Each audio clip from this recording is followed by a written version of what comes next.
بسم اللہ الرحمن الرحیم۔ السلام علیکم ورحمۃ اللہ وبرکاتہ۔ میں زبیر خان ہوں اور آپ میرا ویلاگ دیکھ رہے ہیں۔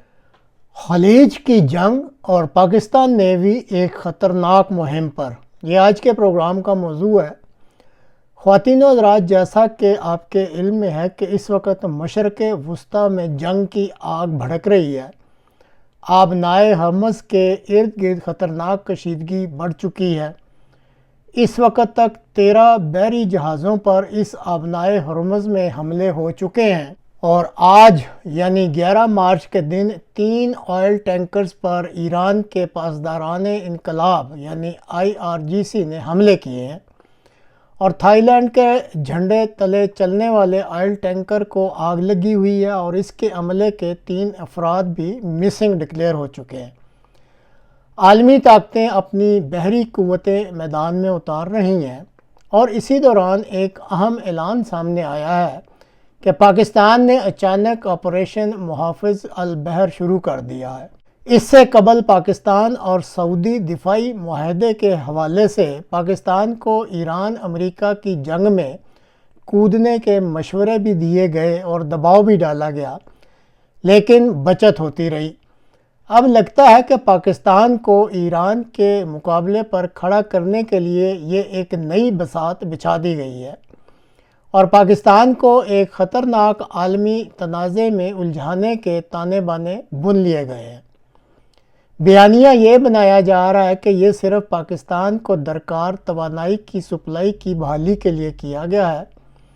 پاکستان کی نیوی کے اعلامیہ کے مطابق اس آپریشن کا مقصد قومی جہاز رانی کی حفاظت، سمندری تجارت کا تسلسل، توانائی کی سپلائی کو محفوظ بنانا اور عالمی بحری راستوں کی حفاظت کرنا ہے۔ پاکستان نیوی کے جنگی جہاز اب پاکستان کے تجارتی جہازوں کو اسکارٹ کر رہے ہیں تاکہ وہ محفوظ طریقے سے خلیج کے علاقے سے پاکستان تک پہنچ سکیں۔ دنیا کو دکھلانے کے لیے یہ اعلان کیا گیا ہے کہ یہ operation Pakistan national shipping corporation کے ساتھ قریبی رابطے میں چلایا جا رہا ہے۔ امریکی اخبار نیو یارک ٹائمز کی رپورٹ کے مطابق چونکہ پاکستان گیس جو ہے وہ قطر سے لیتا ہے اور تیل سعودی عرب اور UAE سے آتا ہے، اور پاکستان میں تیل اور گیس کے ذخائر اس وقت جو یہ ریزرو رکھتے ہیں وہ خطرناک حد تک کم ہو گئے ہیں، اور موجودہ صورتحال میں تیل کے جہازوں کی آمد و رفت بند ہے۔ اسی طرح گیس جن جہازوں پہ آتی ہے وہ بھی نہیں آ رہے، بحری جہاز جو ہے۔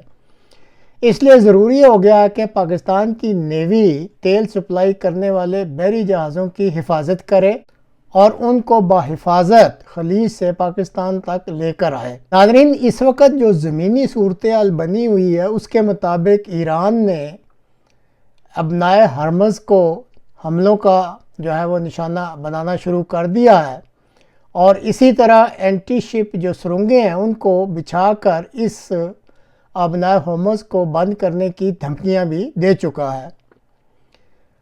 اب جیسے ابھی بتایا آپ کو کہ اس وقت یعنی آج 11 مارچ کے دن بھی آبنائے ہرمز سے گزرنے والے تیل بردار جہازوں پر حملے بھی کر رہا ہے ایران۔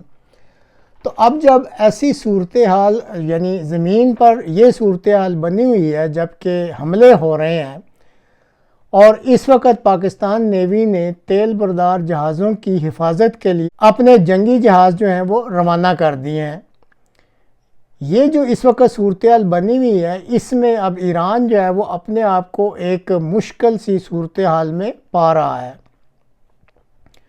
کیونکہ ابھی تک ایران جو ہے وہ پاکستان کو ایک دوست ملک سمجھتا ہے، لیکن دوسری طرف یہ بھی ایک حقیقت ہے کہ پاکستان امریکہ کا ایک میجر نان ناٹو اتحادی بھی ہے۔ اب اگر ایران پاکستان نیوی کے جنگی جہازوں کو روکنے یا ان پر حملہ کرنے کی کوشش کرتا ہے تو ظاہر ہے پھر اس علاقے میں جنگ کا دائرہ مزید وسیع ہو جائے گا، اور پاکستان خود بخود اس جنگ کا حصہ بن جائے گا۔ اور اگر ایران پاکستان کی نیوی کے جہازوں پر حملے نہیں کرتا تو پھر پاکستان کو بین الاقوامی بحری مہم کی قیادت بھی جو ہے وہ امریکہ اور یورپ سونپ سکتا ہے، اور اس چیز کو جو ایران کے پاسداران انقلاب کیونکہ وہ پاکستان کی افواج سے کچھ اچھے تعلقات نہیں رکھتے، گو سیاسی طور پر سول حکومت سے پاکستان کے تعلقات کسی حد تک بہتر ہے، لیکن جو پاسداران انقلاب اور پاکستان کی جو اسٹیبلشمنٹ، ان کے بہرحال آپس میں تعلقات اتنے اچھے نہیں ہیں۔ اور پاکستان کو اگر اس قسم کی کوئی مہم دے دی جاتی ہے یا اس کی قیادت سونپ دی جاتی ہے تو اس کو ایران کے پاسداران انقلاب تو بہرحال کبھی بھی پسند نہیں کریں گے۔ تو یہ ہے جو اس وقت زمینی صورتحال بنی ہوئی ہے۔ اب یہ اگلے چند دنوں میں کیا شکل اختیار کرتی ہے اس کے بارے میں کچھ نہیں کہا جا سکتا۔